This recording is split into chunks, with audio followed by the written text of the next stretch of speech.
Welcome to all exam Himachal. तो हम important series discuss कर रहे हैं जिसका हम आज जो है 11th पार्ट डिस्कस करेंगे। पिछले 10 पार्ट आपने नहीं देखे हैं तो जरूर देख लीजिएगा, क्योंकि ये बहुत ही इंपॉर्टेंट सीरीज है आने वाले सभी टीचिंग एग्जामिनेशन के लिए भी और जितने भी एग्जाम हिमाचल में होने वाले हैं उनके लिए, क्योंकि ये जितना भी पोर्शन है जीएस और जीके का ये हर एग्जाम में पूछा जाता है। तो मोस्ट इंपॉर्टेंट सीरीज रहेगी ये सभी एग्जामिनेशन के लिए। और आपने अभी तक चैनल को सब्सक्राइब नहीं किया है तो कर लीजिएगा, ताकि इसी तरह के वीडियो जो है आपको मिलते रहें।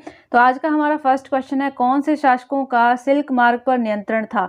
तो जो सिल्क रूट था उस पर नियंत्रण हुआ करता था कुषाण वंश का। ऑप्शन सी जो है सही हो जाएगा। और कुषाण जो थे इनके टाइम में पेशावर और मथुरा ये जो थे मुख्य केंद्र हुआ करते थे व्यापार का। तो इनको दोनों को भी याद रखेंगे, यहाँ से क्वेश्चन भी बनता है। और मथुरा जो है ये कपड़े के लिए, कॉटन के लिए इसको जाना जाता था। और कुषाण जो थे इनके शासनकाल में ही जो था सिल्क रूट की एक शाखा जो है ये मध्य एशिया से नील नदी के मुहाने तक जाती थी, यानी कि दक्षिण अफ्रीका तक जो था ये सिल्क रूट फैला हुआ था इनके शासनकाल में। और ये जो कुषाण हुए थे ये पहले ऐसे भारतीय शासक थे जिन्होंने सोने के सिक्के जारी किए थे। और सबसे शुद्ध जो सोने के सिक्के हैं ये कुषाणों द्वारा ही जो थे जारी किए गए थे। नेक्स्ट देख लेते हैं, स्पिनिंग जेनी का आविष्कार कब हुआ था? तो स्पिनिंग जो जेनी थी इसका आविष्कार हुआ था 1764 में। ऑप्शन ए जो है सही हो जाएगा। और इसका आविष्कार किसने किया था ये भी पूछा जाता है। तो इसका आविष्कार किया गया था जेम्स हरग्रीव्स के द्वारा। और इन्होंने एक ऐसी मशीन बनाई थी जिसमें एक साथ जो था 8 धागों को काता जा सकता था। नेक्स्ट क्वेश्चन है, फाहियान भारत में किसके शासनकाल में आया था? तो फाहियान जब भारत आया था तो उस समय जो शासनकाल था चंद्रगुप्त द्वितीय का था। और एक और चीनी यात्री है जिसके बारे में पूछा जाता है। तो फाहियान भी एक चीनी यात्री था। और हेन सॉन्ग के बारे में भी पूछा जाता है। तो हेन सॉन्ग के बारे में भी काफ़ी ज़्यादा क्वेश्चन एग्जाम में आते हैं। तो ये आया था हर्षवर्धन के टाइम में। तो हेन सॉन्ग से ह को याद रख लेंगे।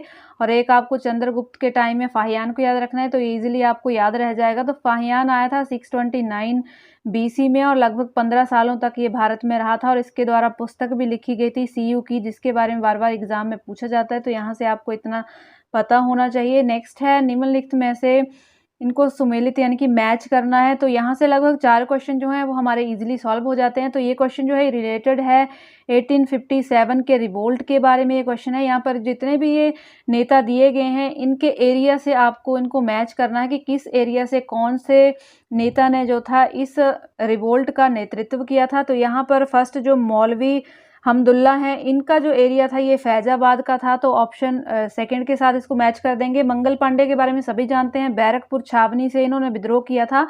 बख्त खां जो है ये दिल्ली से रिलेटेड था, तो दिल्ली से इन्होंने शुरुआत की थी। और नाना साहिब जो थे ये कानपुर से संबंधित थे। तो ऑप्शन सी जो है इस क्वेश्चन का सही हो जाएगा। और इसके साथ में ही यहाँ रानी लक्ष्मीबाई का एरिया भी पूछा जाता है। तो उनका एरिया था झांसी। कुंवर सिंह के बारे में पूछा जाता है, उनका एरिया बिहार था। लियाकत अली के बारे में पूछा जाता है, उनका एरिया इलाहाबाद का था। और तांत्या तोपे के बारे में भी एग्जाम में पूछा जाता है, तो उनका एरिया जो था वो कानपुर का था। नेक्स्ट क्वेश्चन भी मोस्ट इंपॉर्टेंट है, कई बार एग्जाम में आ चुका है। भारत में प्रथम अखबार कौन सा प्रकाशित हुआ था? सबसे पहले जो अखबार छपा था इंडिया में बंगाल गजट छपा था। और कब ये छपा था? तो 1780 में जेम्स हिक्की ये थे इसके संपादक। जेम्स हिक्की द्वारा इसका संपादक किया गया था। और इंग्लिश का ये अखबार था, इंपॉर्टेंट है, वीकली आता था। तो वीकली भी आपको पता होना, साप्ताहिक ये अखबार था। और पहली बार ये कहाँ पर छपा था इसके बारे में पूछा जाता है। तो कोलकाता में पहली बार जो था ये अखबार छपा था, बंगाल गजट। तो इसके बारे में इतनी नॉलेज होनी चाहिए। नेक्स्ट क्वेश्चन है, विश्व का सबसे बड़ा मरुस्थल कौन सा है? तो संसार का जो सबसे बड़ा मरुस्थल है ये है सहारा मरुस्थल। ऑप्शन जो है ए सही हो जाएगा। थार की अगर बात करें तो भारतीय मरुस्थल है, ये राजस्थान के एरिया में फैला हुआ है। और गोबी मरुस्थल ये इंपॉर्टेंट है, इसके बारे में पूछा जाता है। तो गोबी जो मरुस्थल है ये चीन और मंगोलिया के बीच में ये फैला हुआ है। और सबसे ठंडे मरुस्थलों में से एक गिना जाता है। यहाँ पर टेम्परेचर ऐसा कहा जाता है कि -40 डिग्री तक यहाँ पर तापमान पहुँच जाता है। तो इतना ठंड यहाँ पर हो जाती है। और बात करें जो लास्ट बच गया तकलामाकान, ये जो है ये चाइना के एरिया में फैला हुआ है, मध्य एशिया में इसको गिना जाता है। ऑप्शन डी को। नेक्स्ट क्वेश्चन देख लेते हैं। नेक्स्ट है, भारतीय प्रायद्वीप की सबसे लंबी नदी कौन सी है? तो भारतीय प्रायद्वीप की जो सबसे लंबी नदी है ये है गोदावरी। ऑप्शन जो है इसका बी सही हो जाएगा। गोदावरी भारतीय प्रायद्वीप की यानी कि दक्षिण भारत की सबसे लंबी नदी है। इसके दक्षिण की गंगा के नाम से भी पुकारा जाता है और ये इसका उद्गम स्थल भी पूछा जाता है, तो इसका उद्गम स्थल जो है ये त्र्यंबकेश्वर, नासिक से ये ओरिजिनेट होती है। निकलती कहाँ से है? तो नासिक के त्र्यंबकेश्वर से ये निकलती है।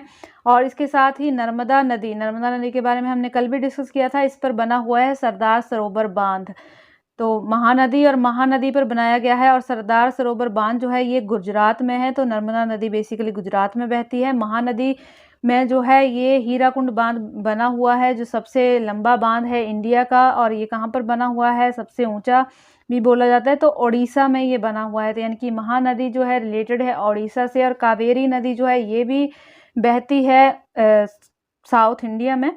नेक्स्ट क्वेश्चन डिस्कस कर लेते हैं। नेक्स्ट है, निम्न में से कौन सी चट्टान संगमरमर में परिवर्तित होती है? तो संगमरमर में जो है चूना पत्थर कन्वर्ट होता है। ऑप्शन जो है बी सही हो जाएगा। नेक्स्ट है, इनमें से किस देश में सबसे बड़ा क्षेत्र जो है चाय की खेती के अंतर्गत आता है? तो सबसे ज़्यादा जो एरिया है चाइना का टी कल्टीवेशन में यूज़ होता है। और सेकेंड नंबर आता है इंडिया का। तो फर्स्ट पे याद रखेंगे चाइना, सेकेंड पे आ जाता है इंडिया वर्ल्ड में, और थर्ड पे आता है केन्या, और फोर्थ पे आता है श्रीलंका। तो श्रीलंका हमारा पड़ोसी देश है, इसके बारे में भी याद रखेंगे। और थर्ड मैंने बता दिया केन्या, केन्या का नाम थर्ड पे आता है। सेकंड पे भारत है, फर्स्ट पे चाइना है। नेक्स्ट क्वेश्चन है, भारत का क्षेत्रफल है यानी कि इंडिया का एरिया यहाँ पर पूछा गया है। तो इंडिया का जो एरिया है पूरा एग्जैक्ट आपको पता होना चाहिए। तो इंडिया का जो एरिया है 32,87,590 किलोमीटर स्क्वायर का एरिया है इंडिया का। और इसके साथ ही आपको ये भी पता होना चाहिए कि इंडिया की ऑल ओवर वर्ल्ड पोजीशन क्या है। तो 7th पोजीशन पे इंडिया एरिया वाइज आता है और फर्स्ट पर आता है रशिया। तो यहाँ से इतना पता होना चाहिए। और इंडिया का सबसे बड़ा जिला भी पूछा जाता है, स्टेट भी पूछा जाता है, प्रदेश पूछा जाता है, तो वो है राजस्थान। और सबसे छोटा जो स्टेट है ये है गोवा। तो यहाँ से इतना आपको पता होना चाहिए। नेक्स्ट है, सिंधु घाटी सभ्यता का मुख्य लक्षण क्या था? तो बेसिकली ये जो 4 चीज़ें यहाँ पर दी गई हैं, टाउन प्लानिंग, व्यवस्थित सड़कें और जल निकासी व्यवस्था, पक्के घर, ये सभी जो थी सिंधु घाटी सभ्यता की विशेषताएं थी। लेकिन इनमें भी जो मेन मानी गई है वो मानी गई है नगर नियोजन। तो ऑप्शन ए जो है इनके अकॉर्डिंग जो है सही हो जाएगा। वैसे तो ये सारी ही चीज़ें सिंधु घाटी सभ्यता में सारी की सारी ही थी।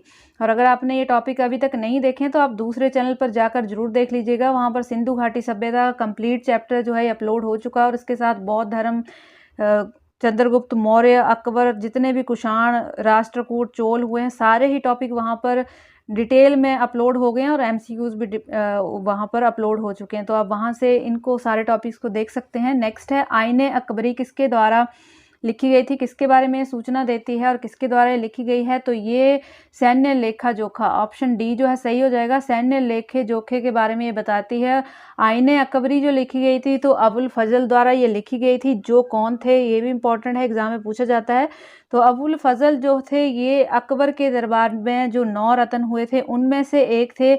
और ये जो आईने अकबरी लिखी गई थी तो ये फारसी भाषा में लिखी गई थी। इनकी भाषा भी एग्जाम में पूछी जाती है। तो फारसी भाषा में इसको लिखा गया था 16th सेंचुरी में। और एग्जैक्ट में अगर बोलूँ तो एग्जैक्ट अगर 1598, ये भी एग्जाम में कई बार पूछी गई है डेट। तो 1598 में फारसी भाषा में आईने अकबरी को लिखा गया था अबुल फजल द्वारा, जो 9 रत्नों में से एक थे। नेक्स्ट है, विशिष्ट द्वैतवाद का सिद्धांत का प्रतिपादन किसने किया था? तो इसका प्रतिपादन किया गया था ऑप्शन ए रामानुज द्वारा। और इसका टाइम पीरियड भी पूछा जाता है। तो इसका टाइम पीरियड है 1017 से लेकर 1137 का। इसी बीच में जो है विशिष्ट द्वैतवाद का जो है प्रतिपादन किया गया था रामानुज द्वारा। और ये कौन थे रामानुज? तो ये एक दार्शनिक थे और एक ये जो विचारधारा थी ये भी एक दार्शनिक मत माना जाता है। नेक्स्ट क्वेश्चन है, पितरादूरा क्या है? तो जो पितरादूरा है ये कीमती पत्थरों से दीवारों पर फूल पत्तों का अलंकरण है, यानी कि एक कला है ये पितरादूरा। इसके बारे में एग्जाम में भी पूछा जाता है। तो एक ऐतिहासिक कला है और इससे क्या होता है, कटे हुए, जड़े हुए पत्थरों, तराशे हुए और चमके हुए पत्थरों के टुकड़ों को लेकर है दीवार पर इससे चित्रकारी की जाती है और सजावट की जाती है। तो ये है पितरादूरा और इसके बारे में एग्जाम में जो है क्वेश्चन कई बार पूछा गया है। तो ये हमने आज डिस्कस किए मोस्ट इंपॉर्टेंट क्वेश्चन सभी एग्जामिनेशन के लिए। तो वीडियो अच्छी लगी है तो लाइक और शेयर जरूर करें और चैनल को जरूर सब्सक्राइब करें ताकि इसी तरह के वीडियो जो हैं आपको मिलते रहें। मिलेंगे नेक्स्ट वीडियो में। Thanks for watching.